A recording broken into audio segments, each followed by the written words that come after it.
ભાવનગર જિલ્લામાં આવેલા જેસરના બેડા ગામમાં માજી ઉપસરપંચ મામદભાઈ ગાહા ઉપર એક યુવાન દ્વારા કુહાડી વડે હુમલો કરવામાં આવ્યો। માજી ઉપસરપંચ ટુ વ્હીલર લઈને જઈ રહ્યા હતા ત્યારે આરોપી ગોવિંદ ચિથરના શખ્સે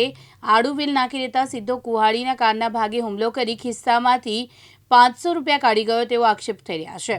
મામદભાઈને કારના ભાગે ગંભીર ઈજા પહોંચતા તેમને તાત્કાલિક સારવાર અર્થે મહુવાની સરકારી હોસ્પિટલ ખસેડવામાં આવ્યા છે। जुवाड़ लेवा गेलो वाड़ी खेती में वाववा माटे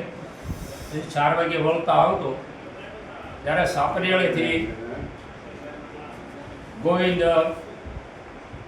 सिथर रबारी ये आडी गाड़ी नाखी ठेठ सापरियाळेथी बेड़ा सुधी आडी गाड़ी नाखी नाना घर पासे आवता आडी गाड़ी हाव नाखी मैं ऊभी राखी मैं कहेला भाई फुले आडी गाड़ी नाखशो तो एणे गाड़ी ऊभी राखीने सीधी गाड़ी खराब दीधी એટલે હું ગાડી મારો તો પગ દુખે ઉતરીને પરાણે થોડુંક દિન ઉતર્યો એટલે ખેંચીને કવાડી સીધી મારી મને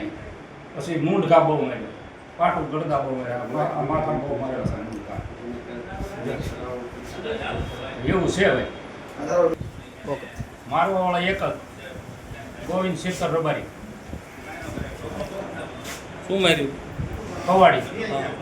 અને પછી ઢીકા પાટું મૂંઢ ઘા બહુ માર્યો મને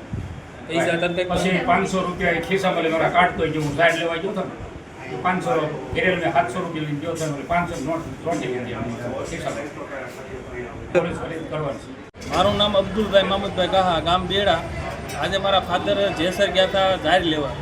ये मारी पास 700 रुपया जाहिर ने लीन गेला नाथी जार ओછી મળી તો એ પછી 10 કિલા લેવા પછી એના ખિસ્સામાં 500 રૂપિયા પડ્યા હતા। એ ગોવિંદ શિખરભાઈ રબારી છે એને આતરી અને કીધું પૈસાની માંગણી કરી અને સીધો કવાડીનો ઘા કરી લીધો અને ખિસ્સામાંથી 500 રૂપિયા હતા તે પણ કાઢી લીધા અને અવારનવાર આ દાદાગીરી કરે છે અને કાનમાં અહીંયા કવાડી મારેલી છે ને તો આ કાન અહીંથી 2 ભાગ થઈ ગયા છે। હિંમત મકવાણા, દિવ્યાંગ ન્યૂઝ, મહુવા, ભાવનગર।